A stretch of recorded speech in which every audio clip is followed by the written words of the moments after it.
आपको बताएं, नए साल पर आवाम को तोहफा मिलने का इम्कान है।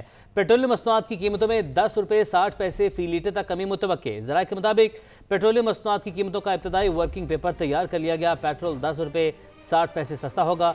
हाई स्पीड डीजल में 8 रुपये 59 पैसे कमी की तजवीज़। मट्टी का तेल 9 रुपये और लाइट डीजल 6 रुपये 62 पैसे फी लीटर कम करने की सिफारिश। वज़ारत ख़जाना वज़ीर-ए-आज़म की मंजूरी के बाद कीमतों में कमी का फैसला करेगी। और IMF ने फिर डू मोर का मुतालबा कर दिया। $7 अरब के कर्ज प्रोग्राम के तहत नई शराइत लगा दी। मकामी तौर पर तैयार होने वाली इलेक्ट्रिक गाड़ियों और बाइक्स पर सेल्स टैक्स छूट खत्म करने का भी मुतालबा कर दिया। आइंदा माली साल से 18% GST लगाने की भी तजवीज़। इससे इलेक्ट्रिक गाड़ियां और बाइक्स महंगी हो जाएंगी। मकामी हाइब्रिड गाड़ियों को सेल्स टैक्स के 8वें शेड्यूल के तहत टैक्स से छूट हासिल है। सिंध काबीना ने सनती इलाकों की तरक्की के लिए 2.9 अरब रुपए की मंजूरी दे दी। रकम सड़कों और नकासियाब के निज़ाम की मुरम्मत पर खर्च होगी। वज़ीर आला सिंध ने दोबारा अवामी कचहरियाँ शुरू करने की हिदायत की और कहा, शिकायत का अजाला ना हुआ तो मुतल्लिका अफसरान के खिलाफ कार्रवाई की जाएगी। 2025 में पंजाब के काश्तकारों के लिए पाकिस्तान की सबसे बड़ी ट्रैक्टर स्कीम ने कई रिकॉर्ड बनाए। वज़ीर आला ने 30,000 ट्रैक्टर्स के साथ तारीख की सबसे बड़ी ट्रैक्टर स्कीम का रिकॉर्ड कायम कर दिया। दूसरे फेज़ में 75 से 85 हॉर्स पावर के 10,000 ट्रैक्टर्स की कुरानदाजी और फराहमी का अमल जारी है। हाई पावर ट्रैक्टर स्कीम के लिए हुकूमत पंजाब 10 अरब रुपए की सब्सिडी अदा करेगी। वज़ीर आला पंजाब ट्रैक्टर स्कीम का तीसरा फेज़ जनवरी में शुरू होगा। मरीम नवाज का कहना है, स्कीम का मकसद माशी खुद मुख्तारी और ज़्यादा पैदावार का हदफ है। कराची वालों के लिए खुशखबरी, तकरीबन निस्फ सदी बाद डबल डेकर बसें एक बार फिर सड़कों पर दौड़ती नजर आएंगी। सीनियर सूबाई वजीर शर्जील मेमन ने कल से डबल डेकर बसें सर्विस शुरू करने का ऐलान किया। मलीर से शराय फैसल तक डबल डेकर बसों का तजर्बाती तौर पर आगाज किया जा रहा है। आने वाले वक्त में बसों की तादाद में इजाफा किया जाएगा। शर्जील मेमन ने कहा, वज़ीर आज़म कराची के लिए 150 बसों का वादा पूरा करें। मौसम की बात करें तो बालाई इलाकों में रूई के गालों की बरसात, हर तरफ सफेदी छा गई। मुल्क के अक्सर इलाकों में सर्दी की शिद्दत बढ़ गई। गवादर, केच और डसपेला समेत बलूचिस्तान के मुख्तलिफ शहरों में बारिश। ठंडी हवाओं ने कराची का भी रुख कर लिया।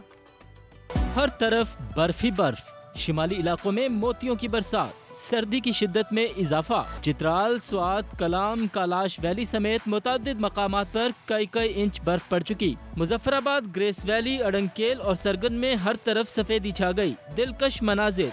मगरबी हवाओं के बाइस गवादर, केच और लसबेला समेत बलूचिस्तान के मुख्तलिफ शहरों में बादलों की घनगरज। कराची में भी ठंडी हवाओं का राज। आइंदा 24 घंटों के दौरान पंजाब समेत मुख्तलिफ इलाकों में बारिश, जबकि बर्फबारी का सिलसिला मजीद 2 रोज तक जारी रहने का इम्कान है। कि हैदराबाद में रेलवे पुलिस के एहलकार ने ईमानदारी की मिसाल कायम कर दी। कराची का ताजिर मोहसिन मुश्ताक टोबा टेक्सिंग जा रहा था। हैदराबाद रेलवे स्टेशन पर किसी काम की गर्ज से उतरा। इसी दौरान ट्रेन चल पड़ी और उसका सामान ट्रेन में ही रह गया, जिसमें 38 लाख रुपए भी थे। एहलकार राव शरीफ ने रकम का बैग वापस मालिक को लौटा दिया। वजीर रेलवे हनीफ अब्बासी ने कांस्टेबल को 1 लाख रुपए इनाम देने का ऐलान किया है। तर्जुमान दफ्तर खारजा की भारत में क्रिसमस पर तोड़ फोड़ और मुसलमानों के खिलाफ तशद्दुद के वाक़यात की शदीद मज़म्मत। ताहिर अंद्राबी ने कहा, भारत में अक़लियतों पर जुल्म सितम गहरी तशवीश का बायस है। भारत में मुसलमानों के घर मिस्मार करना और मारपीट मामूल बन चुका। मोहम्मद इखलाक केस में रियासत ने मुजरिमों को बचाया। ऐसे वाक़यात ने भारतीय मुसलमानों में खौफ की फ़ज़ा को मज़ीद बढ़ा दिया है। आलमी बरादरी भारत में अक़लियतों के साथ रवा रखे गए सलूक का नोटिस ले भारतीय अक़लियतों के बुनियादी हकूक़ के तहफ़्फ़ुज़ के लिए इक़दाम किए जाएँ। बांग्लादेश की पहली और मुस्लिम दुनिया की दूसरी खातून वज़ीर आज़म खालिदा ज़िया 80 बरस की उम्र में इंतकाल कर गईं। वो गुर्दों और जिगर के आर्जे में मुब्तला थीं। बांग्लादेश में 3 रोज़ा सोग का ऐलान। खालिदा ज़िया की नमाज जनाजा में शिरकत के लिए स्पीकर कौमी असम्बली अयाज सादिक बांग्लादेश जाएंगे। बांग्लादेश की सियासत के सुनहरे बाप का इख्तिताम। पहली खातून वजीर आजम खालिदा ज़िया 80 बरस की उम्र में इंतकाल कर गयीं। खालिदा ज़िया 1945 में मगरबी बंगाल में पैदा हुई। सदर ज़ियाउर रहमान के कत्ल के बाद बाकायदा तौर पर सियासत में कदम रखा। 1984 में अपने शौहर की बनाई हुई जमात BNP की चेयरपर्सन मुंतखब हुई। 80 की दिहाई में फौजी हुकूमत के खिलाफ 7 जमाती इत्तेहाद कायम किया। 1991 के इंतखाबात में बांग्लादेश की पहली खातून वजीर आज़म मुंतखब हुई। 1996 में 3 माह के लिए कायम मकाम हुकूमत की सरबराही की। 2001 से 2006 तक एक बार फिर बांग्लादेश की वजीर आजम रही। 2007 में इमरजेंसी के ऐलान के बाद खालिदा जिया को गिरफ्तार किया गया। हसीना वाजिद ने इन पर 37 मुकदमात कायम किए। 2018 में 17 बरस कैद की सजा सुनाई गई। 5 अगस्त 2024 को हसीना वाजिद की हुकूमत गिरने पर इन्हें रिहाई मिली। बीमारी के बायस खालिदा जिया ने पार्टी की सरबराही अपने बेटे तारिक रहमान को सौंप दी थी। बांग्लादेश में खालिदा जिया की नमाज जनाजा और तदफीन की तैयारियां जारी हैं। बांग्लादेश में मकामी सहाफ़ी मुक्तदर राशिद हमारे साथ मौजूद हैं, उनसे तफसीलात जानते हैं। मुक्तदर, बताइएगा। 3 दिन के लिए स्टेट ऑफ मौन डिक्लेयर कर दिया गया। उसके बाद बांग्लादेश के ये गवर्नमेंट अभी भी उसके जनाजा के लिए एक स्थान चुना। वो जो स्थान होगी पार्लियामेंट के साथ जो ग्राउंड है उधर जोहर के बाद होगा जनाजा। खालिदा जिया को हस्बैंड में एक्स प्रेसिडेंट जिया रहमान उधर बरीड हुआ। उसके साथ ही उसका बरीड करेगा। ईरान अपनी खुद मुख्तारी और मुकामी मफादात के दिफा के लिए पूरी तरह तैयार है। किसी भी जारियत का भरपूर जवाब दिया जाएगा। ईरानी सदर मसूद पज़ेश्कियान पुरज़्म अमरीका और इसराइल बयान पर रद्द-ए-अमल देते हुए कहा, किसी भी जालिमाना इक़दाम के सामने खामोश नहीं रहेंगे। मुहिम जोई करने वाले मुल्क को भारी कीमत चुकाना पड़ेगी।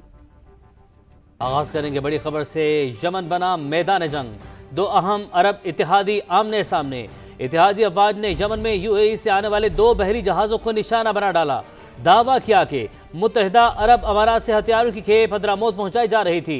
सऊदी अरब ने अमाराती फौज को यमन की सरजमीन छोड़ने का इंतबाह दे दिया। यूएई ने तमाम इल्जामात मुस्तरद कर दिए। कहा, मुकल्ला बंदरगाह पर लंगर अंदाज होने वाले जहाज़ों में असलहा था ही नहीं, उनमें अमाराती फोर्सेस के लिए गाड़ियां थीं। सऊदी बयान पर मायूसी हुई। यमन के सदारती काउंसिल ने भी यूएई से दिफाई मुआहिदा मंसूख कर दिया। 2 बड़े और अहम अरब इत्तेहादी आमने सामने। यमन बना मैदान जंग। सऊदी अरब का यूएई से असलहा स्मगल करने का दावा। इत्तेहादी अफवाज ने यमन की मुकल्ला बंदरगाह में अरब इमारात से मुबैना तौर पर आने वाले 2 बहरी जहाज़ों को निशाना बना डाला। अरब इत्तेहाद के तर्जुमान ब्रिगेडियर जनरल तुर्की अल मालिकी के मुताबिक हमला यमनी सदारती काउंसिल की दरखास्त पर आलमी कवानीन को मद्देनजर रखते हुए किया गया। बहरी जहाज़ों से बगैर इजाज़त हथियार और बख्तरबंद गाड़ियाँ उतारी जा रही थीं। सऊदी अरब ने मुत्तहिदा अरब अमारात से अपनी अफवाज यमन से 24 घंटे में निकालने का मुतालबा कर दिया। वजारत खारिजा ने खबरदार किया है, यमन में अलहदगी पसंदों की हिमायत सऊदी अरब की सलामती के लिए खतरा है। किसी भी खतरे का फौरी और मुअस्सर रद्द-ए-अमल दिया जाएगा। मुत्तहिदा अरब इमारात ने तमाम इल्जामात मुस्तरद कर दिए। सऊदी इत्तेहादी फोर्सेस का हमला हैरानकुन करार दिया। इमाराती वजारत खारिजा ने वाजे किया है, यमनी बंदरगाह पर लंगर अंदाज होने वाले जहाज़ों पर असलहा नहीं था। बंदरगाह पर आने वाले जहाज इमाराती फोर्सेस के लिए थे, जिनमें बख्तरबंद गाड़ियां मौजूद थीं। सारा वाकया गलत फहमी का नतीजा था या कुछ और। यमन की सदारती काउंसिल ने भी यूएई से दिफाई मुआहिदा मंसूख करते हुए इमाराती फौज को निकालने का मुतालबा कर दिया। और सऊदी अरब का दबाव काम कर गया। मुत्तहिदा अरब अमारात ने यमन में अपने इंसदादी दहशतगर्दी यूनिट खत्म करने का ऐलान कर दिया। यूएई की वजारत दिफा की जानिब से जारी बयान में कहा गया, रज़ाकाराना तौर पर यमन में इंसदादी दहशतगर्दी यूनिट्स के मिशन खत्म कर दिए। इंसदादी दहशतगर्दी यूनिट्स 2019 में यमन से इनखला के बाद वाहिद मौजूदा फोर्स थी। फैसला हालिया वाक़े के तनाजुर में किया गया। ये इक़दाम खित्ते में सलामती और इस्तेहकाम के लिए इसके किरदार के मुताबिक है।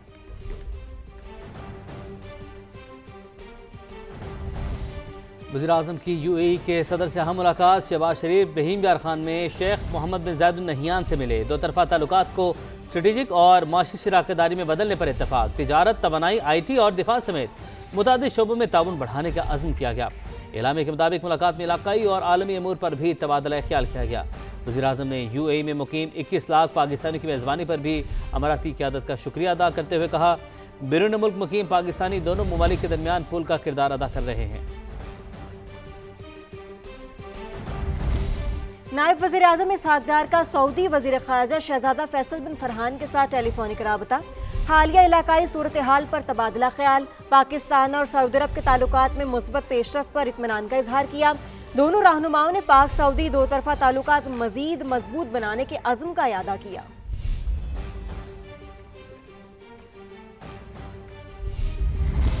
अरब लीग ने सऊदी अरब और मुत्तहिदा अरब अमारात से यकजहती बरकरार रखने की अपील कर दी। सेक्रेटरी जनरल अहमद अबुल गैज़ ने यमन में कशीदगी खत्म करने का मुतालबा किया। कहा, रुकन ममालिक अरब यकजहती के जज्बे को बरकरार रखें और यमन की कानूनी हुकूमत की हिमायत में मुत्तहिद रहें। जनरल सेक्रेटरी ने यमन में किसी भी फौजी कार्रवाई की मुखालफत करते हुए कहा कि अरब लीग की करारदादों पर अमल दरामद यकीनी बनाया जाए।